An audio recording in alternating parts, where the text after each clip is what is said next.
तो चलिए प्रिय भक्तगण, आज हम आपको एक कथा का श्रवण करा रहे हैं जो सुनने मात्र से आपके जीवन में सुख संपत्ति और धन की वर्षा होगी।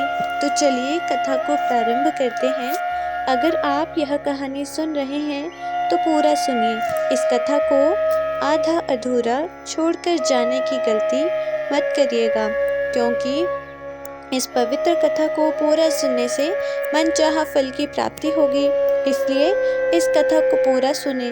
गंगा जन्म की कथा भाग 2। जब महाराजा सगर को बहुत दिनों तक अपने पुत्रों की सूचना नहीं मिली तो उन्होंने अपने तेजस्वी पुत्र अंशुमान को अपने पुत्रों तथा घोड़े का पता लगाने के लिए आदेश दिया।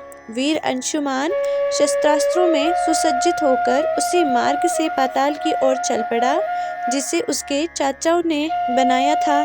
मार्ग में जो भी पूजनीय ऋषि मुनि मिले उनका यथोचित सम्मान करके अपने लक्ष्य के विषय में पूछता हुआ उस स्थान तक पहुंच गया जहां पर उसके चाचाओं के भस्मीभूत शरीरों को राख पड़ी थी और पास ही यज्ञ का घोड़ा चल रहा था। अपने चाचाओं के भस्मीभूत शरीरों को देखकर उसे बहुत दुख हुआ।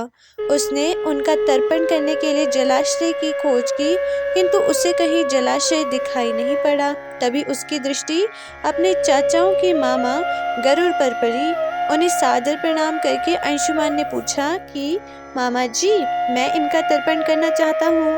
पास में यदि कोई सरोवर हो तो कृपा करके उसका पता बताइए।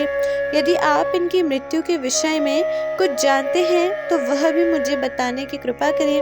गरुड़ जी ने बताया कि किस प्रकार उसके चाचाओं ने कपिल मुनि के साथ उद्दंड व्यवहार किया था, जिसके कारण कपिल मुनि ने उन सबको भस्म कर दिया।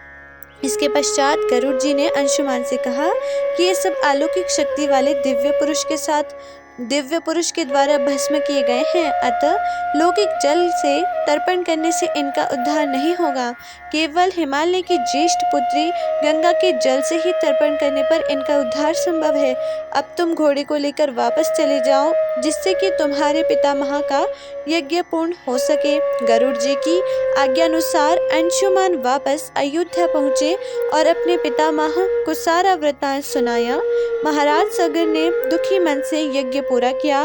वे अपने पुत्रों के उद्धार करने के लिए गंगा को पृथ्वी पर लाना चाहते थे, पर ऐसा करने के लिए उन्हें कोई भी युक्ति न सूझी। थोड़ा रुककर ऋषि विश्वामित्र ने कहा, महाराज सगर के देहांत के पश्चात अंशुमान बड़ी न्यायप्रियता के साथ शासन करने लगे।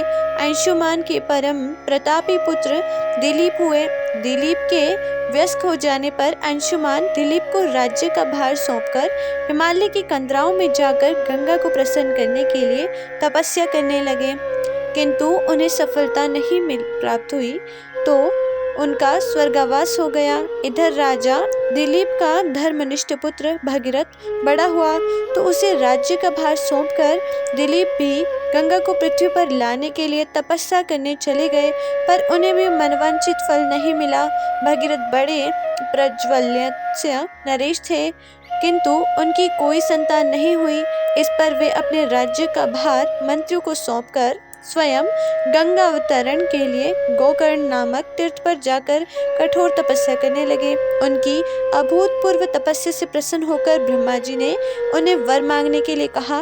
भगीरथ ने ब्रह्मा जी से कहा कि हे प्रभु, यदि आप मुझ पर प्रसन्न हैं तो मुझे वह वरदान दीजिए कि सगर के पुत्रों को मेरे प्रयत्न से गंगा का जल प्राप्त हो, जिससे कि उनका उद्धार हो सके।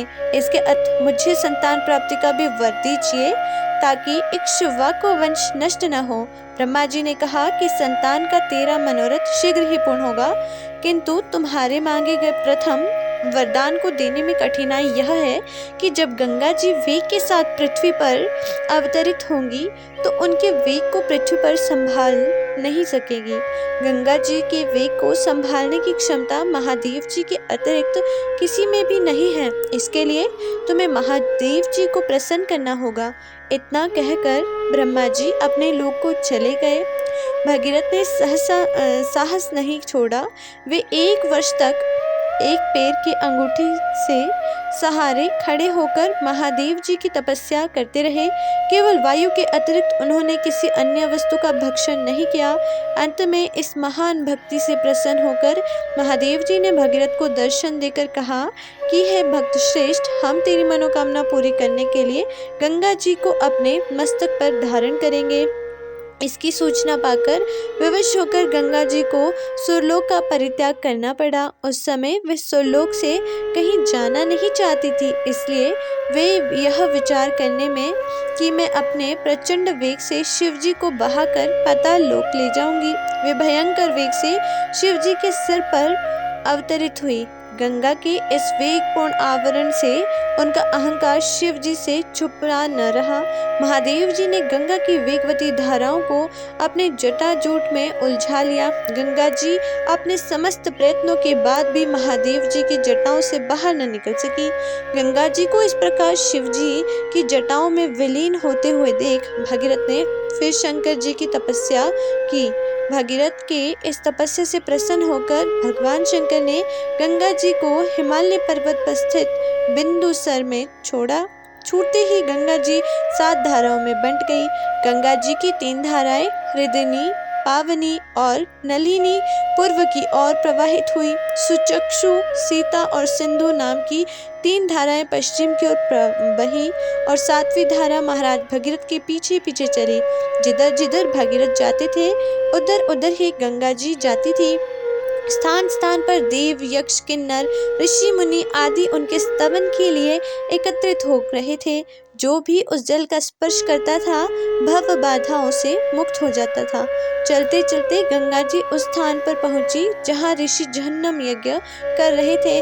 गंगा जी अपने वेग से उनके यज्ञशाला को संपूर्ण सामग्री के साथ बहाकर ले जाने लगी। इससे ऋषि को बहुत क्रोध आया और उन्होंने क्रुद्ध होकर गंगा का सारा जल पी लिया। यह देखकर समस्त ऋषि मुनियों को बड़ा विस्मय हुआ और वे गंगा जी को मुक्त करने के लिए उनकी स्तुति करने लगे। उनकी स्तुति से प्रसन्न होकर जहन्नम ऋषि ने गंगा को अपने कानों से निकाल दिया और उन्हें अपनी पुत्री के रूप में स्वीकार कर लिया। तब से गंगा जहन्नवी कहलाने लगी। इसके पश्चात वे भगीरथ के पीछे चलते चलते समुद्र तक पहुंच गई और वहां से सागर के पुत्रों का उद्धार करने के लिए रसातल में चली गई। उनके जल के स्पर्श से भस्मीभूत हुए सागर के पुत्र निष्पाप होकर स्वर्ग गए। उस दिन से गंगा के 3 नाम हुए, त्रिपदगा, जहन्नवी और भगीरथी।